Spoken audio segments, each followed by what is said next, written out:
邪魔します。やばい。これ大変なことになってます。ここ開けるとこんな感じで、物もペットもいっぱいのご家庭ということで、ゆめちゃんとちこちゃん、飛んだ。ちょっと聞いてもらっていいですか？ちょっと正直一つ言うと、人の話聞かないっていうのがあると思います。合ってます。ちょっと ADHD 的な言われ方します。あります。そういう人ほど物減らした方がいいです。これ、あげるわ、妹に。今、捨てたものをとりあえずあげようって今思いつきましたよね。ってものに関してもあげちゃダメですね。絶対妹もそんな欲しがってないんで。ゆきです。58です。年ももう60近いので、就活も入りたくて、もうすっきり片付けたい。第二の人生みたいに、こっから自分の人生できるように自立したい。僕からするとこれ見ると、出たよ紙袋みたいな感じで。なんでこんなもん持ってたの？服減らす時の鉄則はどんどん見て、少しでも迷った服は減らす。本当に必要なものはそもそも捨てようって発想にならないはずなので。多分その就活しなっちゃってモヤモヤの原因はここだと思います。この状態でお子さん残せないですもんね。でもこれも鉄則なんですけど、もうこういう物置部屋も含めて片付けるときは全部出します。マジで体力勝負。いえいえ全然。これも僕の仕事なんで。ということで本日2日目です。ゆめちゃん、今から物減らすぞ。ゴミに埋もれた犬。という感じで粗大ゴミ出しに来ました。本を売るならブックオフ。ブランドカバンの査定が終わりまして、金額が、すごい。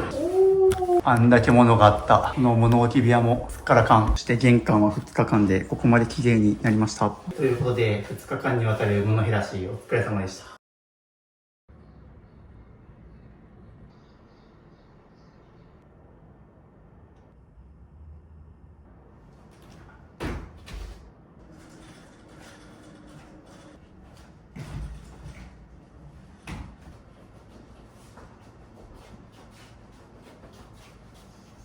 ということで今日も物を減らしていくんですけども、今回お邪魔するのはゆきさん58歳の自宅でマイホーム一戸建てで旦那さんとお子さん2人と、あと犬1匹と、鳥1匹がいるっていうのですごい大所帯の家なんですけども、今回もともとすでに物がたくさんあるっていう過程ではなくて、僕の YouTube 動画の片付け動画を見て感化されてすでに減らしてはあると。ピンクの看護師のみーさんの動画にすごい影響されて減らしたんだけど、もう一押しちょっと減らしきれてないので渋さんに来てほしいということで、特に玄関とクローゼットで、あとロフト上の物置部屋がすごい物が多くて困ってますと。で年齢が58歳なので、そろそろ就活も含めて今自分があるものを残したままだとお子さんに迷惑かけちゃうからっていうので、とにかく自分の就活目的のために物を減らしたいということで、今回依頼してくれたゆきさんはミニマリスト支部公式 LINE の特典である1対1のズーム物減らし相談会という形で物が捨てられないことに悩んでいた上で相談会に来てくれて、でやっぱり話した上でどうしても渋さんに YouTube に来てほしいというところから今回の片付けスタートしてるので、ぜひミニマリスト支部を家に呼びたいとかでなかなか YouTube に出ることはできないんだけど支部と話してみたいという方は概要欄の LINE 登録してみてください。 LINE を登録すると YouTube では公開してない視聴者さんお片付け動画であるとか、物を減らすか迷った時の30の質問リストとか、スマホのホーム画面をきれいに片付けできるアプリアイコン画像セットなどを無料で特典配布してます。期間限定なのでぜひお早めに登録お待ちしております。ということで物減らし行ってきます。おはようございます。おはようございます。やっと会えました。じゃあよかったです。ということで、この度相談会申し込んでいただきありがとうございます。ミニマリスト支部です。今から早速お部屋の中ちょっと動画越しに見させていただいて。そしてあなたの大好きな犬。母さんもいます。かわいいトイプールですね。クローゼットも減らしたくて、2階に上がって子供部屋が2つ、そしてその上に物置部屋があって、これがお布団とかがいっぱいあって、まさに部分的には片付いてるところもあったりして、ご自宅がそもそも広いので、昔は足の踏み場もないぐらいの段ボールの数なったので、その時はすごく太ってたし、すごく病んでたから、今まだここまで来たけど、さらに追い込みたいっていうか、もう就活に入ってるので、あとちょっと起業したいっていうのもあって。了解です。そこにやりたいことがあるのであれば、物減らした方がいいよっていうのは僕も言ってますし、わかりました。じゃあちょっと撮影含めてちょっとお勧めさせていただきますので、ちょっと今後ともよろしくお願いします。お願いします。どうぞ。お邪魔します。はい。よろしくお願いします。ろしくお願いします。ということで、早速もう玄関からちょっと、はい、段ボールが山積みなんですけども、こんな感じで今日は2日間勝たせていくのでよろしくお願いします。そして全身真っ黒ですね。合わせてみました。足太合わせてくれて、お揃い。お揃い。そしてなんか向こうから犬が聞こえるので、また犬がいるご家庭かと思って、すごいめっちゃ元気。くるくる。くるくる。待って、鳥もいた気がする。待って、一応玄関はこんな感じになっておりまして、はい。あれ、なんか今鳥いたよな。すごいっていうので、まあ、お部屋は結構広いですね。インコです。というので、物もペットもいっぱいのご家庭ということで、この名前はチコちゃん。チコちゃんだそうです。犬の方はゆめちゃんね。ゆめちゃんとチコちゃん。飛んだ。というので、リビングはこんな風になっておりますね。赤いソファーがすごい目立ちますね。で、こっちにはタンスであったりとか。で、ここはチコちゃんのお家ですね。ピアノされるんですか？子供が。お子さんがいらっしゃると。はい、すごい家中どこでも自由に放し飼いしてるんですね。で、こっちが、じゃあキッチンですね。そうです。はい。なるほど。家が広いから、まだなんかそこまで散らかってる感じはないけど、やっぱこういうとこ見ると、ちょっとごちゃごちゃ感はありますね。はい、なんか、すげえ。すごい楽しそう。喋ります。喋るんですか？今は喋らないけど、はい、ご機嫌な時はチコちゃんって自分で喋るね。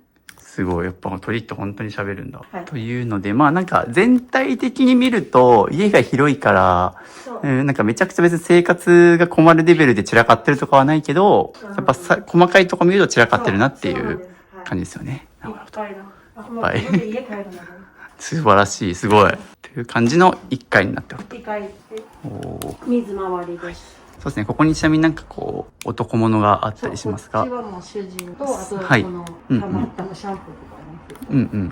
これ旦那さんの水回りとかもあると。ここはトイレ。トイレは綺麗。だいたいどの片付け企画行ってもトイレはそんなに突っ込みどころなくて終わること多いんで。そうか。ここなんか。ここがね、ちょっと、その使い方を考えたいところでは。そうですね。これなんだ？これは介護用のですよね。うちの母が、もしかして来るかもしれないので、そのために介護用を先に買っちゃったっていう。なるほど。で、ここがクローゼットですが、なんですけど、ちょっと多いから。ちょっとここもある程度は吊るしてあるから、めちゃくちゃ服の数が多いって感じじゃないだろうけど、なんかごちゃごちゃ感は拭えないですね。そうですね。ここから上に行きます。はい。ということで2階建て一軒家ですね。はい。これは子供の部屋。というので、ここが子供のお部屋ということで。そうです。ちょっといらない家具出したり、子供は子供でまとめたいなと思ってて。はい。でもお子さんの部屋はパッと見た感じは綺麗な感じします。でもクローゼットが物ないんですけど、ないんですけど、今ここに子供のばらついたものをここにまた入れたいと思って。ここは今パッと見綺麗だけど、家のあっちこっちに物が点在してるっていう。いらない家具を出して、もっとスッキリしたみたいな。ということで、すごいここがもう一人の子供のお子さんの部屋が2つですかね。2つ目のお子さんの部屋がこちら。これやってみて。そう、僕もそれやりたいなと思って今。これ登れる？すごいロープがある。こうやって。すごい。そこまでなんですけど。手広げて。結構きついよね。そう、結構きついよね。相当な筋トレ。そう、筋トレ。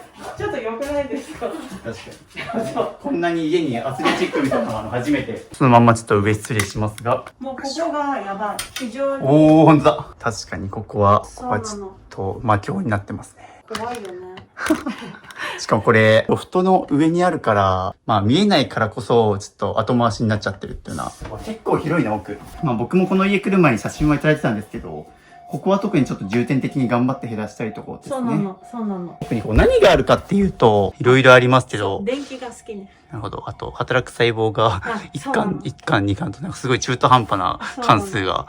一回読んでみて、よければ続き買えば、みたいな。なるほど。すごいね。あとはここ、ノートとか本と、あとおもちゃかな。そう、思っちゃうね。おもちゃとかも、ここ本当におむつのストックとかそうなこんです。もうとにかく、ジャンルいろいろ、そう、いろんなジャンルが全部。とりあえず収納スペースみたいな感じですね。そうですね。まあ、ここ片付きますけど、僕いろんなご家庭 YouTube 撮ってきましたけど、こんだけ物がたくさんあって、このロフトっていうのが初めてで、そうだね。すごいっすね、ようそんなロフトの上。はい怖い？僕結構高度恐怖症なんで、そこまではいけないっす。すげえな。っていうので、要は、これ片付けるために、はい。この物を下にやっていかないといけないのがめちゃくちゃ大変だなっていうので、だから私が上にいるので、渋さんが受け取って。まあはい、もちろんしてますけど、ありがとうございます。そうそういう意味ではちょっと今、うわ、マジかと思ってますね。そうまあ、これは頑張ってちょっとロフトの下から下ろしましょう。って感じ、ロフトから降ります。で、こっちは。はい。あ、こっちもトイレ。2個目のトイレですね。はい。まあ、トイレは綺麗というので、で、ここは主人の部屋なので。で、まあ、そんなに触れないかな。お掃除ロボットがあったりしますね。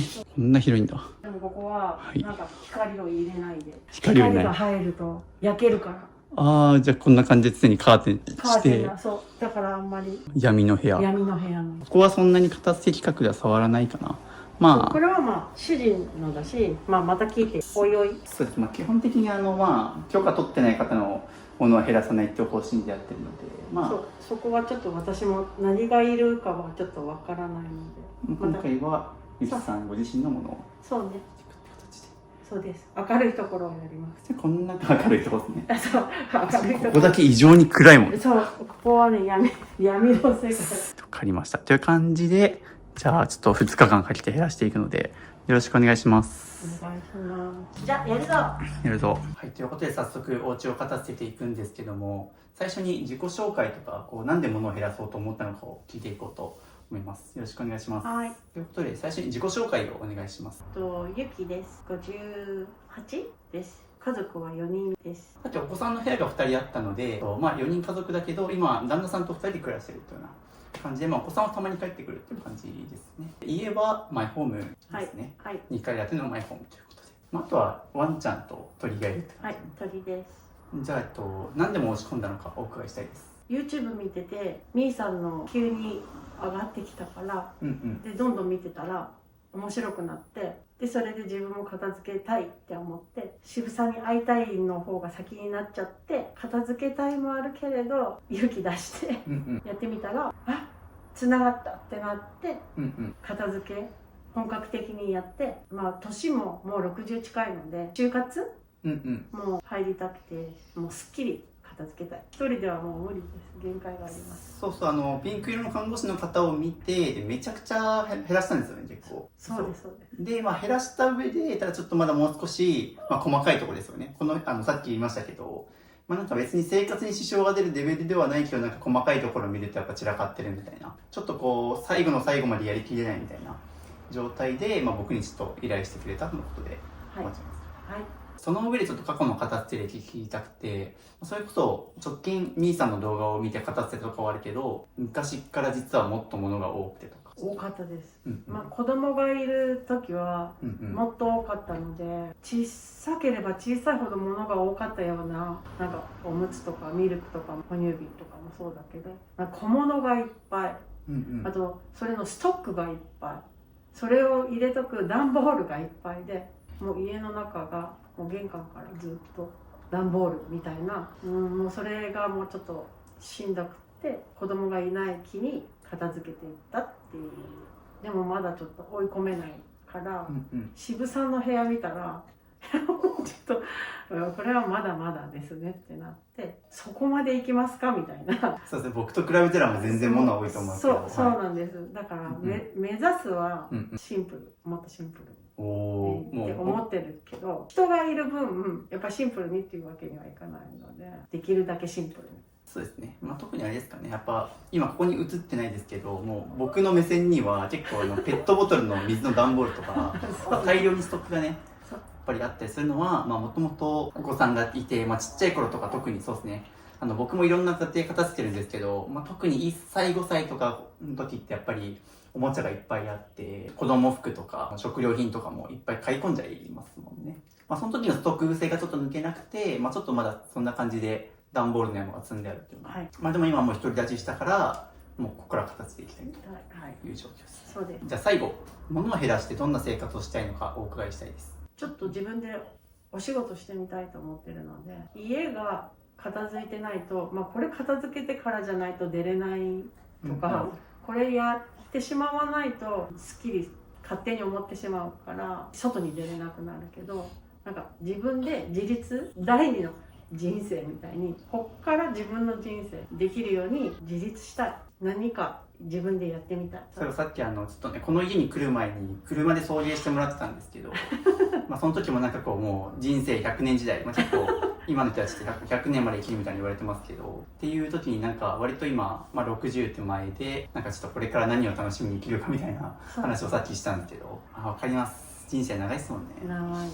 なんか僕もちょうど今年30なんですけど、あと70年あるのかみたいに結構思っちゃいますもん。年々年老いてもう30になるのでこの活動を始めた時はまだ19歳とか20歳にもないみたいな時でしたけど、まあなんか今そういう感じでなんかこうやりたいことがあるっていう一方で、まだ家が散らかってないと、まあそれやるにもやっぱなんかまだ片付け終わってないのにモヤモヤすると思うんで、なんか家の中でいつもね探し物をして一日終わるっていうリスがね、滑車に乗ってくるくるくるくる回ってるみたいにね、毎日家の中くるくる回って、探し物してる状態がもうストレスです。そうですね。この家広いからパッと見なんかこう床も空いてて、まあ綺麗な感じはするけど、やっぱり物はすごい多いので探し物増えちゃうと思います、ね。そうなの。今回は一旦2日間で減らせるとこまで減らすっていうふうにちょっと期日が決まってるので、物を減らし終えて、ちょっと自分でやりたいことをもっと取り組めるようにちょっと物を減らしていくので、よろしくお願いします。お願いします。今んとこ僕何人か形できてますけど、みんな犬なんですよ。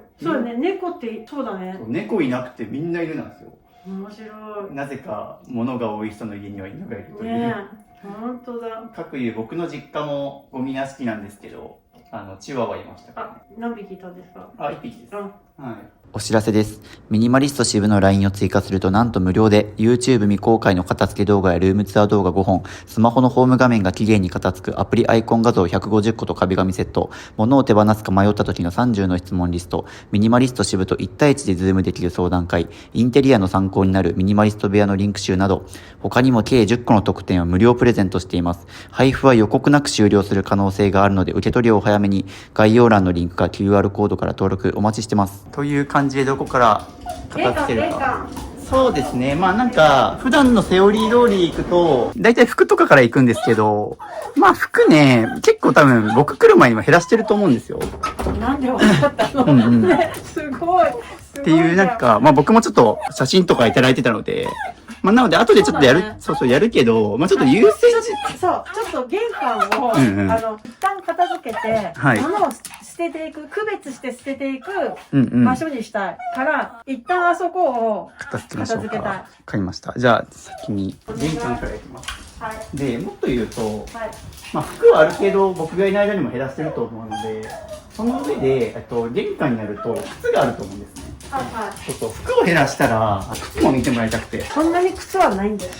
そう、本当だ、靴はないな。わかりました。じゃあちょっと早速玄関から行くんですけど。そう。で、これ、はい。上は、なんか災害用のもの、おトイレのとか、なんか災害用のお水のタンクとか。はい、ここ石川で撮影してるんですけど、まあ最近能登で地震があったりとか、で、かなり結構多分石川の人は今災害意識高いと思います。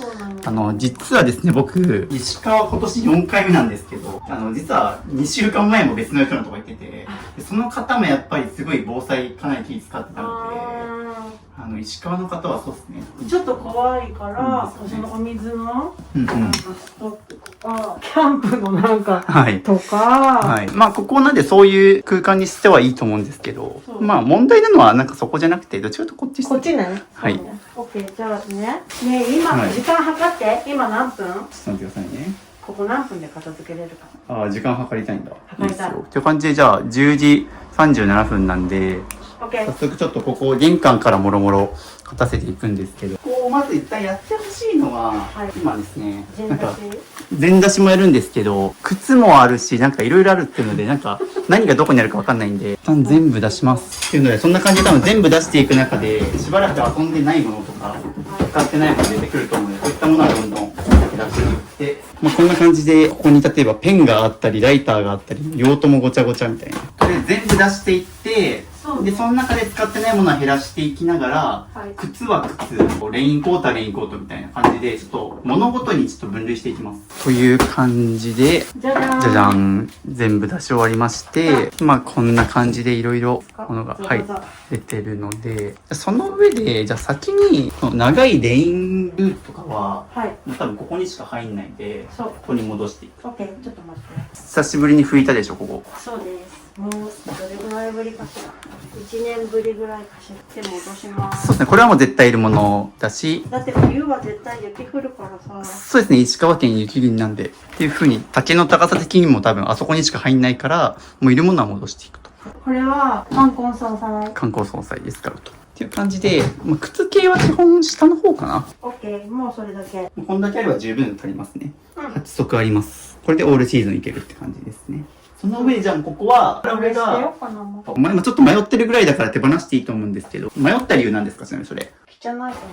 ああ、なるほど。っていう感じで減らすときになんでこう迷ったのか、ちょっと減らそうと思った理由を聞こうと思うんですけど。可愛いけど、うんうんちょっと使用感とうんうん。履く靴を決めた。ああ、なるほど。もう少し定番化したい。うん。だから、うんうんこれはもういっか。僕は多分服減らしていった中でなんかこれと着回ししづらそうとかあります？なんか合わないなとか。ほとんど白とか、うんうんその合わせやすい、色物は少ないはずだから、うんうん合わせやすいけど、まあでもなんか自分の中でこう引っかかってるのであれば減らした方がいいと思います。ちょっと汚れが、今後はこう汚れが目立つようなものはあんまり買わない方が、そうだね。まあ特にやっぱ白スニーカーとか定番なんですけど、やっぱり結構ああいうのってまめに手入れできる人じゃないとすぐ汚れちゃうので、まあ今も全身黒だったりしますけど、そう。それを真似してみて。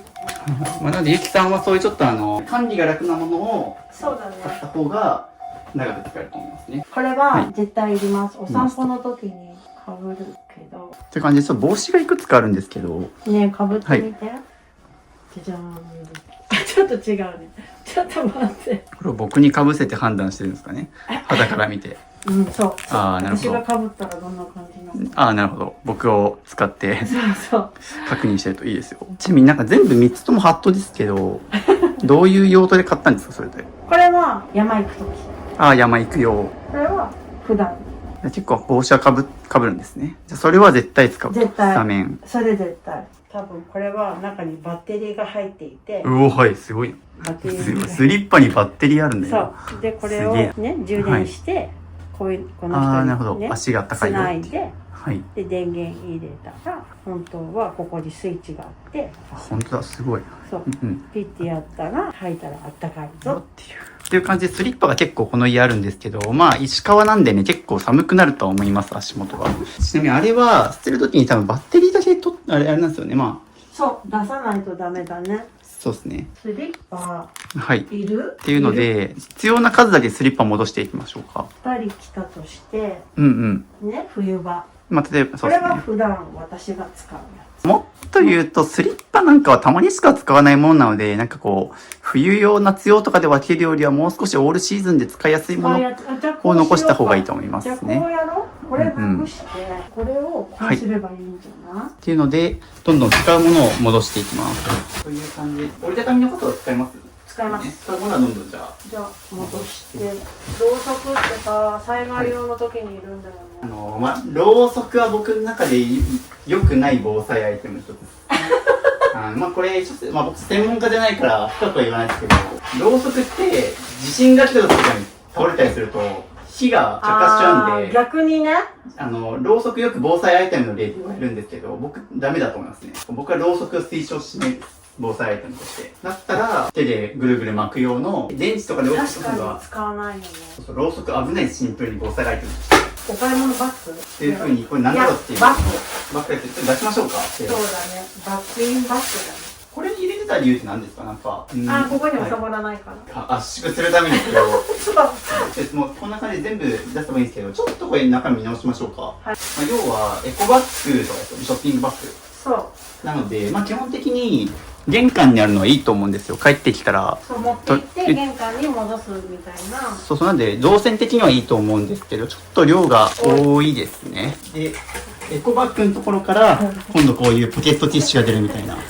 そうそうそう。やっぱり物が多くて、整理整頓されてないので、なくし物めっちゃやるって言ってたじゃないですか。っていうのが、ここから垣間見えますね。回路探そうってなったら、絶対エコバッグのとこからなかなか思いつかないじゃないですか。エコバッグのとこにあると思わないじゃないですか。っていう風に片付けてると、存在を忘れてたものがたくさん出てくるので、そういったものは減らしましょう。存在を忘れてても生活が成り立ってたってことなんで、っていう感じで、まあ、本当にいるものだけを厳選したらこの4つになったので、これをまた戻して。っていうので、なんか結構カゴにとりあえず入れる癖はあると思うんですけど、まあ、さっきみたいにこれはもうなんかお墓参りセットっていう風に入れちゃってもらっていいんですけど、そうですね。それはもう直置きでそうね。いいと思います。ね、蚊取り線まあ、それで言うとまあエコバッグももう直でいい気がしますね。そうしようか。この3つで。その3ついいですね。うん。で、エコバッグももういろいろあって、この3つあれば大丈夫。っていう感じで、玄関からなんか領収書とか書類系が今できてるんですけど、普段書類系どこに置いてます？ああ、散乱してます。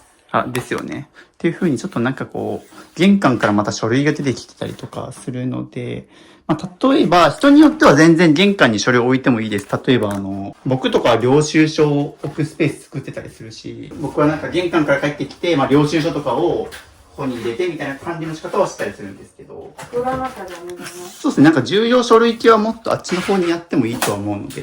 ライターはやっぱりちょっと欲しいんだよね。ライターさっきも2つあったんですけど、そんなにいります？蚊取り線香とお墓参り用ですか？使おうとしたら。そうだね。まあ、っていうか、まあ、あれですね。多分、一度に買いすぎだし、もっと言うと、買いすぎてる理由っていうのが、ライターが何個あるか把握できてない。あっちこっち散っちゃってるから、自分がどれだけ持ってるか把握できなくて買っちゃうって感じですよね。っていうので、ちょっとライターも多すぎるので、ちょっとこれ、少ないの減らしていきましょうか。まだあとは。ライターが無限に出てくる。これはめっちゃ量多いなっていうのがわかるんで。ね、全部つく？ああ、よかった。ライターつける。ライターの付け方を学びました。もう一回。そう。おー、すごい。まあ、この量が一番多いやつだけあればいいと思います。あとは3つはいらないと。オッケー。これも完全に捨てる。けど、これこのまんま、そこにリサイクルショップあるから持ってってもいいかなって思ってる。なんか微妙なものも含めて正直あるんですけど、例えばなんかもう明らかに値段がつくハイブランドの元からだったら、売る譲るは推奨してるんですけど、結構そもそも多分捨てられてない理由の一つはやっぱり結構売る譲るの癖があるからなんですよね。っていうのがね、ちょっともう少し、このインストールとかってまあちょっと使用感あるしな。これそんな高いやつですかこれ。なければ、もうどんどん捨てる方針で。使用感ってさ、使ってないんだよ。ですけど。じゃあ今言ったらわかるから。そのリサイクルショップにこれを、引き取るんだからね。このペースで売る譲るやってると結構多分家全体やった時に結構な量になると思うんですよね。これから減らしていく中でそういうなんか売りたいもの結構まだ出そうですか？捨てた方がいい？基本的になんで僕が捨てさせるかっていうと、やっぱり買ってもまた売ればいいよね、譲ればいいよねって思考だとまた買っちゃうんですよね。結構僕いろんな家見てきたんですけど、だいたいみんな売る譲るで後回しにしたりとか、で結局捨てた後もまたそうやって買っちゃうんですよね。捨てる痛みを伴わないから。っていう意味で僕は本当にだから明らかにもう例えば需要がさっきハイブランドのものとかのものは、まあ、売ったり譲ったりしてもいいよっていう、それ喜ばれるしっていうこと。いいけど、やっぱなんかこういうちょっと明らかにもうそこまで別に正直需要があるものではないだろうなとか、状態的にもちょっと微妙なものもあったりするので、そういったものはもう極力捨てるように僕は言ってますね。これを長靴の中に入れよう。もともと捨てようとしたのだから、入れなくてもいいはずなんですよ。ちょっと待って。長靴って毎日履かないじゃない。はい。これなしでもいいんじゃないですか。絶対ですよ。でもそれ捨てましょうか。はい。基本なんで、基本は捨てる方針でいきますなんで。これあげるわ、妹当に。で今ね、捨てたものをとりあえずあげようって今思いつきましたよね。ってものに関してもあげちゃダメですよね。絶対妹もそんな欲しがってないんで。確かに。そう。っていうふうにやっぱちょっとね、売る譲るの癖がすごいあるんで、そこも極力やらない方にちょっと僕言っていくんで。ちょっと。ちょっと。でもそれが間違いなく減らない理由の一つですって感じもそのまま捨てちゃったりとか。しかもこれって多分もともと妹さんに欲しいって言われたものじゃないんですよね。そうそうそう。という感じでゴミ袋が2つ出て、こんな感じになりました。下は靴で、こっちは持ち歩く雨傘とか、細々とした日用品とかレインコートとか。で、上はスリッパみたいな感じで、用途ごとにちゃんと分けて、あと全部見える化してます。緑色のカゴとか、黄色のやつとか、結構ここ、収納の中に収納っていう感じでいっぱい仕分けしてあったんですけども、極力収納は使わずに直置きっていう形で見えるようにしてます。こんな感じでここはいいでしょう。はい。いいですね。こんな感じで減らし始めると結構ね、細かいところが気になってくると思うんですけど、いいことです。成長してる証なんで。これは後でも捨てるもの、そうですね。で、ちょっとこの玄関のここら辺見ていきましょうかね。玄関入ってすぐがすごいもので埋もれちゃってるんで。ちょっと分かった。今どけるね。そうそう。何がどうかちょっと分かってないんで、ここ一旦さら地にしたいんで、一旦全部出します。よいしょ。おー、すごい。こんな感じでDS とかゲームが。これはもう丸ごとちょっとリサイクルショップ持っていこうかな。でもね、それ中身ね、はい入ってないかもしれないんだ。あ、本当だ。これは捨てましょう。こういう現状がいっぱい。ブックオフとかに持っていこうとしたけど、仕分けが終わってないみたいな感じですね。あ、入ってた。入ってるやつは売りに行って、これってケース瓦だらけ。そう。ケースなくても売れるんですか？あ、売れます。中身だけでも？大丈夫。むしろ外だけは売れてないです。パッケージだけは売れてない。多分もうお子さんがこれ多分小中学生の時とかじゃないですか。そうなんです。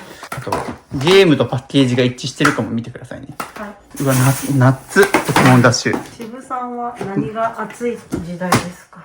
の DS は小学生の時に買った記憶ありますね。Wii とか DS ですかね。僕の小中学生の時は。Wii ね。ゲームしますか今も？今もスイッチはしますよ。たまに友達と。僕やるときガチなんで、もうゲームの大会とか出てますね。何系？あ、すごい。はい何系なんですか？今ってのスプラトゥーンっていう任天堂のゲームがあって、イカのキャラクターが有効乗り合うっていう。あれは大会出ました、最近、ね。すごい。それってすごい人数なんですか？そうですね。なんかそもそも大会に当たるのが激レアみたいな感じでしたね。すごい。運よく当たって当たって。3回戦で負けました。これ空っぽだしいらないか。はい。仕分け終わったんで、いうのをどんどん久しぶりの。そうです。そうですね。ここは基本何も置かない状態目指します。これはあれですね。ちゃんと多分僕が来る前に多分いらない本を仕分けしてたって感じです。そうですね。じゃあこれはもうブックオフ持っていきます。はい。着々と開いてきました。これはすごいなんか大量の袋の中に入ってそれはゆめちゃんのあー、なるほど。ワンちゃん用ね。ワンちゃんのお散歩の時に行くやつで。一旦全部出すんですけど、そう。これ全部いります？グッチの紙袋とかが出てきましたけど、ちょっとこの紙袋全部出します。はい。僕からするとこれ見ると、出たよ紙袋みたいな感じですけど、これエルメスとかね。もうなんか僕の中でこのオレンジ色の紙袋をもう僕、なんかアレルギー反応でみんなビビっちゃって、またエルメスかみたいな。大体僕もいろんな家行ってきたんで、紙袋の色で、あのブランドだなっていうのがなんとなくわかるんですけど、これはビトンですね。結構じゃあこういうハイブランド系はいくつか家にあるっていう感じですか？いくつかってそんなにないよ。それだけだから。これだけ紙袋いっぱい楽しい。ね、人のってさ、見てるとさ、はい。本当だね、捨ててスッキリだねと思うけどさ、はい。自分のだとさ、捨てられなくなるんですよね。これ捨てていいのかなって躊躇するのはなんでだろう。多分僕の YouTube をもうくまなく見てる人は、もうこの紙袋って散々出てきてるし。そう、だからなんかすっきり捨てれそうって思ったけど、自分の時になったら捨てれない。チャンネルも出た。捨てれない。なんでこんなもん持ってたの？そうですよ。だって、今なんでそんなもん持ってたんだよっていうもので、あそこ丸ごと埋まってましたからね。すごいもったいないですよ。玄関の終わりが見えてきた。長かった。玄関でこんなかかるんだね。1時間ちょっと使って、ここ、見事、更地になりました。ありがとうございます。必要な荷台と、あとここですね。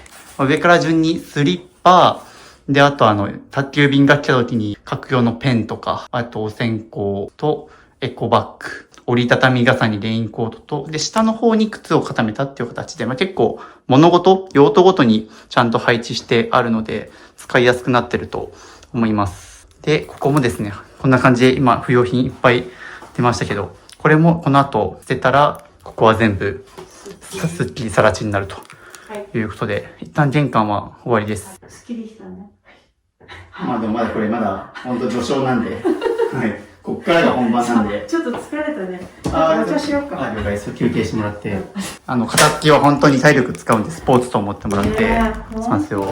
普段こうやって YouTube とかを見てるんですね。お掃除のその片付けのを見てたら、検索候補に、何ってミニマリスなってトシルこれがはい。ハマった。もうこれがめちゃくちゃ好き。これを見て、そうここまでは片付けたと。かわいい。かわいいんだ。別にかわいい。なんかさ、はい、視聴者の声を今初めて聞いてるんですけど、なんかこの動画面白いのもわかるし、共感できるのもわかるんですけど、可愛いっていう感覚で見てる。あ、そう。渋さんの毒舌と、はいミーさんのその、おとぼけな可愛い感じが、めちゃくちゃいいやりとり。そういう感じで見てるんだ。このまま続きやっていきます。はい。セオリー的に言うと、ちょっと聞いてもらっていいですか？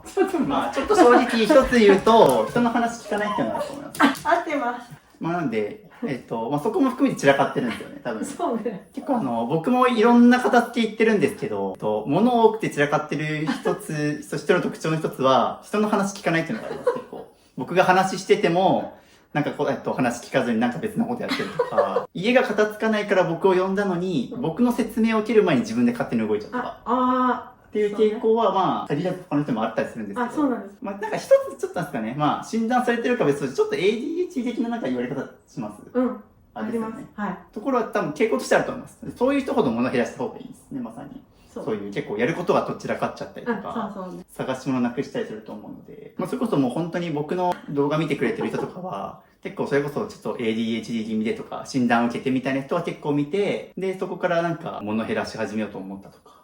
結構人によってはなんか病院行った時に渋さんおすすめされたみたいな。先生から。っていうくらい、やっぱり結構みんなやることがどちらかっちゃったりとか、片手苦手って人多いんですけど。じゃあ次ちょっとこの段階でクローゼット行きます。動画映ってますか？大丈夫ですか？おー、やばい。事故が。カメラに映ってなかったけど今。なだれが起きましたね。なんで次ちょっとクローゼット。多分僕が来る前にも頑張って減らしてるとは思うんですけど、もうちょっとですね。ちょっとごちゃごちゃ感は正直ありますよね。その理由の一つは、やっぱこの上下だと思いますね。結構僕は服は吊るす収納を推奨してるんで、結構今自分が着てる服はあらかた吊るしてるって感じですよね。それはいいと思うんですけど、ごちゃつきの理由はここじゃなくて上下だと思うんで、こう一旦全部出します。今全部出して途中で、こんな感じでジュースができてたりするんですよ。なので、これはキッチンも出てたですね。はい。で、今度はなんかまた書類が出てきたりとか、クローゼットの中がなんかとりあえず何でもボックスになっちゃってるから。理想はもうこれくらいした何も置かない方が一番美しいですけどね。シャネルの何も入ってない箱。これいらないっすよね。ピョンって飛んでみて、中何ある？ピョンと、何もないです。OK です。これ全部ですかね。という感じで、カバンを全部出したんですけど、これ全部いります？例えば、結構いいハイブランドもとかあるんで、それ売ってもらっていいんですけど、逆にいるやつ教えてください。よく使うの。だけ戻していくって感じ。じゃあいらないの逆に教えてほしい。全部。ここは全部いらないと。はい。なるほど。っていうので、今のはいい減らし方で、こんだけいろいろカバンがあるけど、はい、いるのはこの2つだけですか？はい。おー、じゃあもう他は全部いらないと。はい。結構減らすときにおすすめなのが、今話聞こえてますね。そう、今みたいなとこですね。でもようやく分かってきました。なんか自分の良くないとこちょっと分かってきました。今僕が話してたのに掃除しちゃうみたいなところ。いいんですけど、今気づけたから。ちゃんと一旦立ち止まって話聞くと後まで入ってくるんで。そうね。そういう意味では逆に遠回りになっちゃいます。そう。聞くときは聞くっていう。はい。で、そうですね。結構僕減らすときには結構捨てるものを選ぶんじゃなくて、逆にいるものだけ残そうみたいなんですよ。この場合で言うと、もういるものこの2つじゃないですか。はい。っていうときに、これいらないって言ってると、逆に時間かかっちゃうんで、もういるものだけ先に抜き取って、それ以外は捨てるってやった方が早いですね。はい。いるものだけを厳選していくっていう減らし方の方がいいんですけど、ちなみにここ全部もういらないとのことなんですけど、理由聞いてもいいですか？単純にちょっと、なんでこれ使わなくなったんだろうっていうのをちょっと、原因分析してもらって。使いにくいっていう言葉が出たと思うんですけど、重いとか。重い、そうですね。まさに重いっていうのはめっちゃ大事な価値観で、まあね、今残したやつは逆にちっちゃくて軽いと思うんですけど、これめちゃくちゃ重い。何も入ってないけど、めちゃくちゃ重いですもんねそう。これ自体が。っていう風に、カバンそのものの重量が重いものは絶対使わなくなりますからね。そう疲れちゃうし。疲れちゃう。物入るけど、結局奥に行っちゃうから、探してる間にも、なんかもうめんどくさくなっちゃう。っていうのが、まあ、要は、ゆきさんの場合はそんな感じで、多分、重いものは使わなくなるっていうことをちょっと覚えててもらえると。あ、はい。今後、無駄な買い物は減ると思います。そうねじゃ。あこれはもう丸ごと、ちょっと売りに行きましょうか。はい。じゃあ、その上で、じゃあ、入れやつだけ戻しましょうか。はい。ってなると多分めっちゃスカスカですよね。あんだけ減らしたんで。まあ上にあると、まあいいっちゃいいけど、取り出しづらいかなと思うんで、横にこう形するのがあれば一番いいですね。一時的に今家にあるもので頑張って、このハンガーとこれで作ってますけど。まあなんか専用のバックハンガー買ってもいいと思います。もうはい2つあったら。はい。で、ちょっと厄介なのが次、これですね。この一生ケースかな。これ何が入ってます？下着とか、パジャマとか。パジャマか。その下なんだろう。その下なんだろうってことは分かってないってことですね。用途も説明できないみたいなものがとりあえず上に積んであるみたいな。結構今ニット連続で捨てたんですけど、ニットは今後買っても着なくなると思います。はい。普通に洗濯がめんどくさいとか、そうすぐよれるとか、重いとか。重いとか。という感じでパッとこう、そうですね、もう服減らす時の鉄則はどんどんこう見て、少しでも迷った服は減らす。本当に必要なものはそもそも捨てようって発想にならないはずなので。なるほど。割と服の中は、服はもう捨てたからって聞いてたけど、信用しちゃダメだな。まだまだあるわ。これ全部出していいですか？使うってなっても、もうこのまま置いちゃっていいですか？あ、なるほど。の方が高さも出ないし、あ、そうね、そうね。中身も把握しやすいので。その方が楽かも。ですよね。うんうん。まあ、靴下入れたと思ってたものの中からなんか T シャツが出てきたりとか、やっぱりぐちゃぐちゃになったりとか、もっと言うと、このタイミングで、まあ、洗濯の頻度的に靴下が何ペアあればこと足りるみたいなところも考えましょうか。まあ、僕で言うともう家にある靴下はもう、そうですね、3ペアだけとか、夏用のはこの4つ、靴下はこの5ペアあれば大丈夫ですね。ちょっと僕もついにマスクを持ってきてしまった。送ります。今これ宅急便で。そうやってまた送り返してまた向こう邪魔にならないですか？もともとここ今ぐちゃぐちゃにしてあったものを今片付けた上であるって気づいて送り返そうとしたってことは、向こう別にそこまで今欲しいって連絡してきて、でやり取りがあったわけじゃないですよね。ないね。なんで、さっきも一緒なんですけど、やっぱなんかあげるとか譲る癖があるんで、それももう、送らない方がいい。送らない方がいいと思いますね。僕、お母さんからいきなりそんなの送れて、なんか、まあ、送られてくも困るし、まあそもそも自分のものだからどうにかしろって話なんですけど、そこはちゃんとご家族で話し合った方がいいと思うし、子供部屋があると思うんで、一旦置いといてあげて、これいるのっていうのを聞いてあげた方がいいですね、あれは。そうね。という感じで、いらない服がまた出てきまして、クローゼットあんな風に今なってます。結構いらないものあったでしょ？あった。なんかないようでありました。ありますよね。という感じでここ見てもらってどうでしょうか？いいね。だいぶ、はい。まあ、まず、カバンがもう、2つだけになったんで、使ってるものが、そうですね、あそこに吊るして、上も置かないと。でみんな結構ね、まあ、間取りによったりとか物によっては置いてもらっていいんですけど、まあ、基本的にさっきごちゃごちゃ感の理由っていうのがこの上下ですよね。上下に、一番目立つところにあんだけ物が詰まってるとごちゃごちゃっちゃうしっていうので、上はもうあえて何も置かずにスッキリさせてます。で、下ももう本当にさっき衣装ケースあったと思うんですけど、もうこれそのまま剥き出しにしてます。中身見える方が何がどれだけ入ってるかもわかりやすいし、高さも出ないんで。例えばそこももう左から順に今のシーズン使う肌着と靴下。で、こっちは季節外みたいな感じで分類もしてあるんで、まあ、使いやすいと思いますね。っていう感じでクローゼットも一旦これで綺麗に。という感じで今時刻が1時前とのことで、まあそうですね。ちょうど3時間くらいはやってます。まあ、3時間くらいやって、今玄関とクローゼットが終わったっていう。今ちょっと軽くランチタイムです。まあ、あと今日時間が、もう使える時間が決まってて、10時から16時まで6時間ですね。まあもう今日1日のうち半分終わりましたね。今日ちょっとお互い使える時間がもう限られてるので、再開します。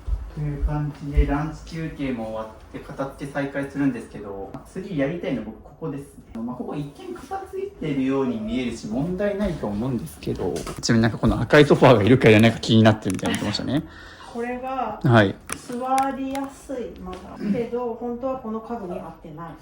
と思いますね。めちゃくちゃデザインの観点で言うと合ってないと思いますね。急に赤来たみたいな。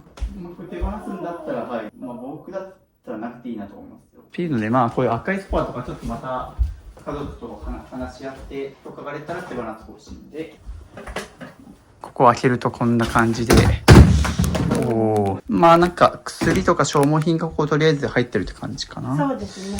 これも全部出します。全出ししながらいらないもの減らして、これあれに使えますね。っていう風に何かに使えないかなって言い始めたら怪しいと思ってください。もともと使い道ないんで、ここも全部出します。ということで、ここからが本番、物置部屋に行きます。うまっ。やっぱなんか圧倒されますっていう感じで、ここですね。ここが一番困って依頼してくれたところ。ここはなかなかやばいです。これ大変なことになってます。これ物置部屋ですね、丸ごと。それこそ年齢的にもちょっと就活目的減らしたいっておっしゃってたと思うんですけど。そうなの。多分その就活しなっちゃってモヤモヤの原因はここだと思います。この状態でお子さん残せないですもんね。そうね。ここを頑張って減らしていきましょう。でもこれも鉄則なんですけど、もうこういう物置部屋も含めて片付けるときは全部出します。はい、行くわよ。ほい。よいしょ。マジで体力勝負。いえいえ全然。これも僕の仕事なんで。もっと布団落とすよ。はい。やばい。ちょっとマスク持ってきて。ほこりがくしゃみ出そう。でもちょっとずつ広くなってますよ。無駄に広いロフト。だからこそここに物溜め込んじゃうんですよね。そう。しかも目立たない場所だし、下から見れば。そうなのよね。腰やられそう。休憩しながら。そうですね。ここ本が多いですね。多分お子さんが読んだであろう。本とかはもう戻ってこないし、入れるとしたら布団系。ここはストックと最低限の布団があるっていう状態が一番いいですね。今日はひたすらおろそっか。下ろして、で明日以降ちゃんと減らしても必要なものを戻していく。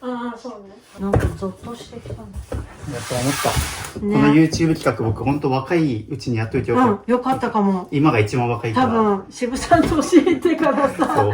そう。ミニマリスト渋50歳とかになってこんなできないですよ。もうヨボヨボになって。こんな高いところから撮影を始めて、今までの YouTube で一番動いてます僕。という感じでちょっとずつ空いてきた。やばい。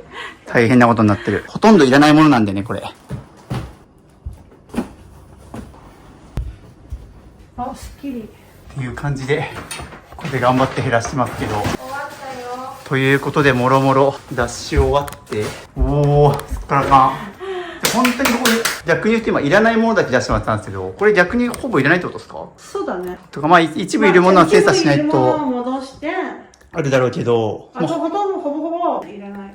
お疲れ様です。って感じで今日はですね、ちょっと時間早いんですが、早めに終わります。この後ご予定があったりするので、明日2日目でここ全部片付けるんで、また明日ここよろしくお願いします。はい、明日お願いします。という感じで1日目が終わりまして、こんな感じで不要品が出てますし、まだ外に車に積んだものもあるので、これの倍ぐらいあります。これもゴミ出したり、ちょっとリサイクルショップ持ってったりっていうので大量ですけど、もう見渡す限り全部ゴミです。という感じで5時間ほど片付けまして、こんな感じ。今そうですね、ゴミ大量、ゴミ出しと、リサイクルショップに持っていくっていう形で1日目は終了です。運転よろしくお願いします。頑張ります。僕も免許取ったんで、次いつ取ったんですか？先月です。9月に取り終わりました。僕本当にこれのために免許取ったんですよ。こういうゴミ出し便利になるから。結構粗大ゴミ運ぶ時とかに車の運転できた方が明らかにはかどるし、これ地方、今日も石川来てるんですけど、やっぱ車がないと行きづらい撮影場所とかもあるんで、っていうので、着きました。感じで引き続き、ちょっと着きましたね。そうね。はい。視界がクリアになった。そうね。という感じでリサイクルショップに来ました。これを出します。焼き鳥食べてます。ということで、イーツさんから焼き鳥をごちそうになりました。秋吉。っていう感じで、もろもろ5400円ぐらいになったんですけど、これは引き取ってもらえなかったという感じで、何でもかんでも売りに行けばいいってことではないですね。なんで、こんな感じでまた持って帰る手間が生じるんで、卓球のこれもダメなんですね。ダメだったよね。って感じで、もうこういうのはもう捨てちゃった方が早いですね。でもこれ捨てる覚悟はつきました、もう。ということで本日2日目です。おはようございます。ということで、玄関がめっちゃスっきりしてるというのと、で、これはまた後日出す粗大ゴミですね。そうですね。はい。おー、という感じで、どうですか？減らしてみて、2日目。気持ちがすっきり。おー、よかったです。ワンちゃんが泣いてますが、来た。夢。ということで、今日2日目なんで、昨日のあれですね、押し入れ部屋を片付けます。あれですね、昨日押し入れ部屋から出した本たち、これこの後もう手放す本っていうのでまとめてくれてるって感じですかね。途中で。はい。本当だ。まあなんか僕が帰った後もちょっと作業した形跡はちらほら見えますが、ここも、結構いらないもの出してくれてますね。ってことは、なんかもう、よく見たら部屋片付いてるけど、ほぼほぼ僕がやることないんじゃないっていう今、これだからだいぶ。これもう全部もう手放すって決まったやつですか？そうですね。じゃあ、来たけどもうほぼ終わってるわ。やばい、尺足りるかな、これ。これも。はい。いや、もうこれは乗らないかな。疲れる。ほっ。というので、すごい。2階はこんな風になってます。でもこっから必要なものはちょっと戻したりするって感じですかね。あります？ないですね。っていう感じで、これらがいらないものなんですけど、どういったものがいらなかったですか？まあ、具体的に。子供の本ですね。なるほど。もう、大学受験の時にそうですね。使ってた教材はまあ、どうもいらないですね。いらないですね。とか、あと、お掃除ロボットとかがありますね。これは使わなかったんですか？使ってました。使ってたけど、壊れちゃった。壊れちゃったんですね。まあ、でも基本本かな。そうですね。本とか、分数パズルとか、昔使った照明とかですね。そうですね。まあなんか壊れたものとか使わなくなったものを、とりあえず、もうあそこの奥に追いやっちゃえみたいな感じで、まあ捨てずに、とりあえず物置にどんどん、追いやった結果こうなってたっていうようそうですね。な感じですね。パパがびっくり。そうですね。そう。こんなに荷物があったのか。昨日帰ってきたらお父さんもびっくり。びっくり。はい。という感じで、今から手放すものなんですけども、圧巻の光景、さらに、こっちにもまだまだありますと。いやー、すごいですね。はい。というのでですね、物置部屋のゴミを全部出してきたら今こうなってるっていうので、まだあっち側にもあるから本当一部ですけど、どうですか？これでもう、これを捨てれたらもうスッキリ。そうですね。っていうので今からもうこれを、とにかくもう今日中に手放したいと。もうそれこそなんかこうメルカリで売るとか、まあ粗大ゴミ回収出すっていうのもやって後日手放すっていうの手なんですけど、結局ずっとこう部屋にあり続けてモヤモヤしちゃうじゃないですか。だからもういかに早く手放すかっていうのも結構大事なことなので、今から近所のリサイクルショップとか、ブックオフとか、それでも回収してくれないものはもうゴミ処理場に持っていくっていうような形で、もう今からできるだけ今日中に手放せるようにどんどん減らしていくんです。今から車に積みます。ゆめちゃん、今から物減らすぞ。ゴミに埋もれた犬。ということで今、車に積んで、今からこれを手放しに行きます。1往復じゃ済まないんで、まあ、2往復することになるかな。ほんで片付けられたけどだいぶほなやだって大事にいろんなもの集めとったもの全部上に上げとったから、それ全部下ろしてもらって下ろしてもらって自分の家なんかきれいねんの。きれいじゃないからもうない物ないが物ないっす。あら究極無駄なことはしない。もう極限まで削り取った感じ。無駄だらけやよここのお店すごい。こんなにでもちょっと広いとこ初めて来たかも。すげえ。いい感じ。かっこいい。小さい。めちゃくちゃ広いです。これマキタだ。ね、それいくら？まあ、3000円とかかな。ミニマリストの人でも使ってる人が多いマキタのスティック掃除機ですね。これ買い取りになるんですか？それとももう無料ですよね。お金払って取ってもらう。あ、そうなんだ。じゃあここはあくまで買い取ってもらうところじゃなくて、そうむしろ自分がお金出して引き取って処もらう。分してもらう。まあ、すごい家から近いから来ましたけど。なるほどなるほど。今回はいるものはいもらっていただいた形で。じゃあ今回一応無料で引き取った。はい。まあでも無料で引き取ってくれたら超ありがたいです。まあでも本来はまあ物によっては自分たちでお金を払わないといけないですね。そうですね。まあそれくらいやっぱりね、まあ物を手放すっていうのはコストがかかるっていうのはそうですね。わかりますね。という感じで粗大ゴミ出しに来ました。100円です。まあ布団1枚捨てだけですからね。そうですね。よかったです。100円で。すっきり。いろんなねはい片付ける方がおいでるけれど、はい。また違うんだよね。私の中ではだいぶ上のところにいるからありがとうございます。そう同じような同年代の人たちがさ、あななたこっちよ、片付けなさい、あなたこっちよとかではなくってこれはなんで必要なのとか、なんでいらなくなったのとか、物のちゃんと価値を教えてくれるっていう。ああ、そうですね。まあただただ捨てなさいっていうだけだったら別にそう業者でもいいんで。あそこまで極めたらちょっとカリスマだよね、やっぱり。私の中私の中では自分マジックにかかるんだよね、やっぱり。ありがとうございます。まあでもこれ僕じゃなくても多分誰か違う人を家に呼んで無理やりそういう強制的に機会作ればできると思います。でも渋さんみたいにガツンって言ってくれるのと、友達だったらああ、まあそうですね。そうちょっと甘えがそこまで踏み込んじゃじゃあ勝手にすればみたいになっちゃうから、もう友達もそれ以上言わなくなっちゃうし、そこでも踏み込んで、でもいらないでしょっていう、ここも片付けたいんでしょっていう強い意志をずっとこう投げかけてきてくれるから、確かに片付けたかったんだよねとか、やりたいことはこれなんだよねっていうのをその都度言ってくれるから、確かにそうだよねっていう。まあ結局は本人の頑張り次第なんで。よろしくいきます。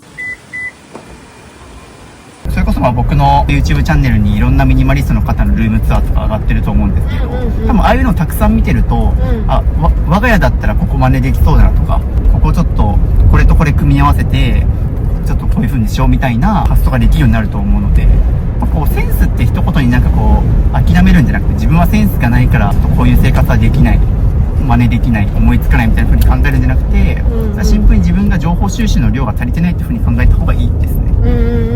一個だけなんか分かりやすいと思ったのは色、だから白とグレーと黒とか、そうですね。とか、まあ例えばなんか自分はこうインテリアとか物選びのセンスがまだないなっていう初心者の方とかは、もうそういう風に色を絞るっていうのはおすすめですね。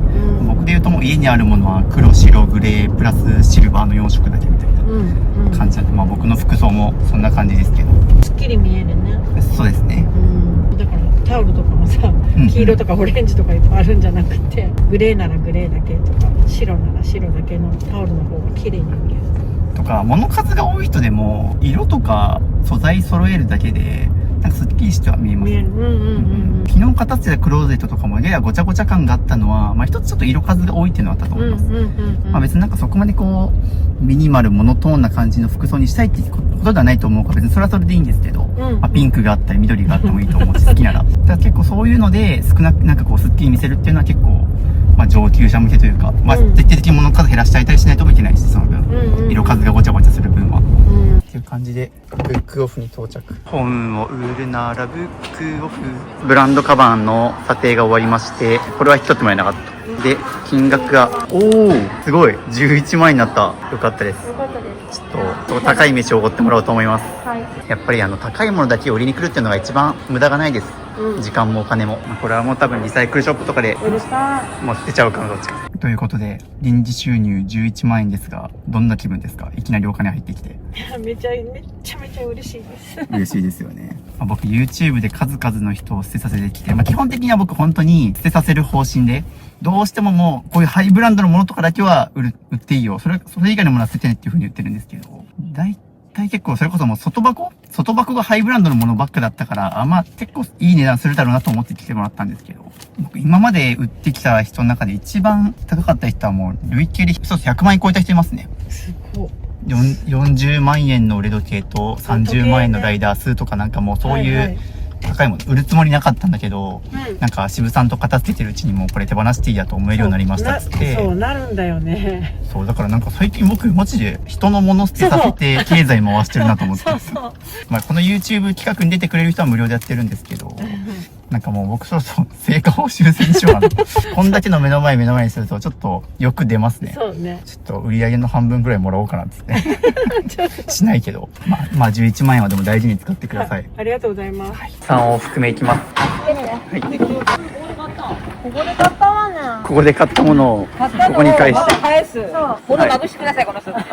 もうめっちゃなくしました。もうすごいなくしました。はい。全国行くな。もう全国どこでも。すごいね。もう僕今年金沢4回来てます。はい。私以外に。いい人なんですよ。なんか以外の人も、そうです。別の人で石川県の人にもう4回呼んでもらって。本当はどこの人なの？福岡です。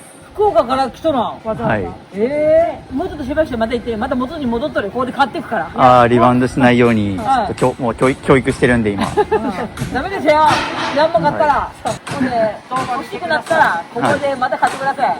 ここで返す。もう、繰り返しです。いやいや、もう無理です。その能力はもう。で、いらないものはここに持ってきてくださいって。あ、じゃあ、薬丸ステーションさんに大変お世話になりました。そう、あとこれ粗大ゴミに出すとお金もかかるし、で、引き取りに来るまでに2週間とかすごい時間かかるんで、もうすぐ引き取ってくるのはすごいありがたいです。こちらよろしくお願いします。お願いします。非常に優しい、ありがたい。地域密着型で。こういうとこがあると、そうなんか持ってきたくなりますよね。そうなんです。なんか僕ももう全国いろんなところ行ってきたんで、はい。まあこういうリサイクルショップとか、ゴミ処理場とかクリーンセンターみたいなところも全部行ってきたんですけど、冷たいところは冷たいんですよ。うわもうこう来たくねえなみたいな。まあでも引き取ってくれてよかったです。よかったです。ということで、はい。返済がありますが、299点売って17,190円。まあなんかパッと見た感じに、なんか最近流行りの漫画とか高そうな受験系の本があったんで、はい、まあ家からもブックオフ近かったんで持ち込んでもらいましたけど、はい、部屋片付けたいよって人はもう本さっさと売っちゃって、で、この売上金で電子書籍をまた買い直すっていうのは結構やってもらってますね。好きな作品の漫画売って、で、それをまた電子で買うみたいな。とすると、まあ部屋も片付くし、お金もかからないしっていう。結局不要品は込み込みで多分2日間片付けて、まあ、14万円ぐらいかな。っていうので、物を全部手放して帰ってきましたが、すごい綺麗、素晴らしい。お疲れ様でした。ありがとうございます。お疲れ様です。いやー、もうなんもないですね。本当に必要なものしか置いてないっていう状態になりました。本当に初めてかも。初めてかも。初めてかも。もうずっと、そんなに玄関ずっと汚かったんですか？そう、もう段ボールとか荷物が、常に何かしらあるみたいな。はい、ありました。今後は常にこれをキープしてもらいたいです。はい、非常にいいです。気持ちいいですね。気持ちいいです。片付けてきたよ。あ、こっちこんなかい。あんまり懐かれてないわ、今回。そう、いつも渋さんの、ね、そうなんですよ。犬に懐かれることで定評な僕なんですけど。いきます。3、2、1、ピッ。ゆめちゃん。オッケー。ありがとうございます。という感じで、これで上の階もスッキリしてるはず。おー、素晴らしいじゃないですか。おお、あんだけ物があった。この物置部屋もすっからかん。缶です。ありがとうございます。昨日一日片付けてクローゼット早速変化あったと思うんですけど、どうでしたこれ？クローゼットは今日の朝、はい。非常に使いやすい。おーね、これ、そうですよね。パッて取って、はいとか、バッて見えるから、まあ、今これもちょっといらないものも一回チョイスして、また減らします。お、いいですね。ただまあ僕よく服から減らすのをお勧めしている理由としては、本当に減らした翌日から効果実感できるから、ね。非常に実感。素晴らしいはな。わかるような違いが。違いがわかるように。そして玄関は2日間でここまで綺麗になりました。まあここを開けても本当にもう使うものしか残ってないですね。靴が8足とスリッパと、まあレインコートに折りたたみ傘など、本当に使うものしかもう置いておりません。はい、2日間にわたる物減らしお疲れ様でした。お疲れ様です。どうですかこの何にもない状態になって。別世界です。というので、まあ、ここはなので、もう物置き部屋として基本使わない。使うものは極力1階の下とかに置いてもらって、まあ、そもそも部屋めちゃくちゃ広いので、まあ、置けるからといって今後はここに物をどんどん詰め込まないようにしてもらって。結構ありましたね。そうですね。で、まあ、そもそも依頼してくれた理由がやっぱり、とにかくここを片付けたいと。で、もっと言うと、基本いらないものっていうのは分かってるんだけど、とにかくさっき言ったのはゴミ出しですよね。もう車に積んでとか、粗大ゴミ市場も粗大ゴミ出してとか、ゴミ袋でリサイクルショップ持ってって、あれがとにかくめんどくさくて、まあ、ちょっと頼んでくれたっていうことなんですけど。いや、もう、はい、すごく手伝ってもらった。申し訳ないですけど、非常に助かりました。なんか、一人でも多分できるだろうけど。そうなんですよね。まあ、今まで結構僕の YouTube では、どっちかというと、こう、家に来て何が必要でいらないかっていうところの見極めを含めて片付けることが多かったんですけど、まあ、どっちかというと今回はもう僕の YouTube 動画見て今まで自分で片付けてきた上で、もうちょっと減らしたい。で、さらにもっと言うと、いらないっていうのは分かってると。いらないっていうのは分かってるんだけど、家から出すっていう、この行為が一番めんどくさいところですよね。片付けってただいるいらないを見極めるだけじゃなくて、ちゃんとゴミとして捨てるとか、売る譲るっていうところから、家から出すっていうところまで含めて片付けだと思うんですけど、最後の家から出すっていうのはとにかく億劫だったって感じですよね。今回はすごい量だったので、まさかここまでそこに埋まってると思ってないので、まあ、大したことないかと思ったら、うんうん。まあ、相当でしたね。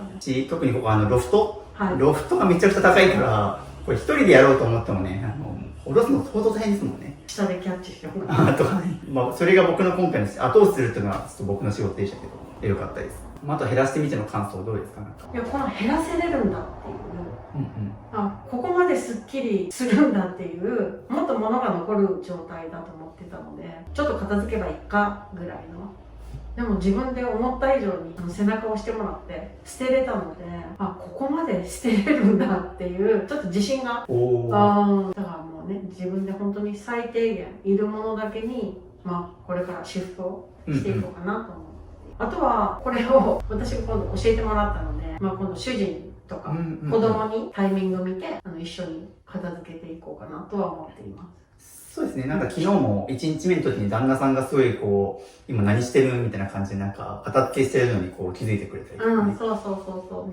2回大変なことになってるんですけど、みたいな。そんなに荷物あったのみたいなのになって、多分自分もそういうのに興味がないわけではないので、それを私は今度、私が渋さんみたいになって、主人とか子供のお手伝いできたらなと思っています。おー、よかったです。よかった。本当に。ということで、ミニマリスト支部を家に呼びたい方は、概要欄のリンクから申し込みいただけると、僕、全国どこでも行きますので、もう石川県だろうとどこでも行きますので、ぜひお呼びください。で、ぜひこう、ミニマリスト支部を家に呼びたいけど、YouTube 出れないって人も含めて相談できる LINE がありますので、ぜひ概要欄から LINE の方も登録お願いします。僕の動画に出る人って、なんか最近ちょっと、ゴミ屋敷的なすっごい物乞いがついてたんで、なんかそれくらい物が多くないと出れないのかって思いがちなんですけど、今回みたいに、例えば、この物置部屋だけやりたいとか、さっきみたいな玄関だけやりたい、クローゼットだけやりたいみたいな、なんかこうピンポイントで減らしたい場所があれば、全然それだけでももう僕お伺いしますので、YouTube のみんなみたいにちょっとめちゃくちゃお部屋じゃないと出れないみたいなこともないので、ではでは。はい。ありがとうございます。そういえば鳥もおったわ。ごめんなさい、名前何でしたっけ？チコちゃん。チコちゃんだ。チコおいで。帰ります。はい。こんな感じで、すっきり整うことができました。もう赤い巣はなくなって、グリーンで統一しました。すっきりになりました。ゆめちゃんもいます。ありがとうございます。快適です。お知らせです。ミニマリスト支部の LINE を追加するとなんと無料で YouTube 未公開の片付け動画やルームツアー動画5本、スマホのホーム画面が綺麗に片付くアプリアイコン画像150個と壁紙セット、物を手放すか迷った時の30の質問リスト、ミニマリスト支部と1対1でズームできる相談会、インテリアの参考になるミニマリスト部屋のリンク集など、他にも計10個の特典を無料プレゼントしています。配布は予告なく終了する可能性があるので受け取りをお早めに、概要欄のリンクか QR コードから登録お待ちしてます。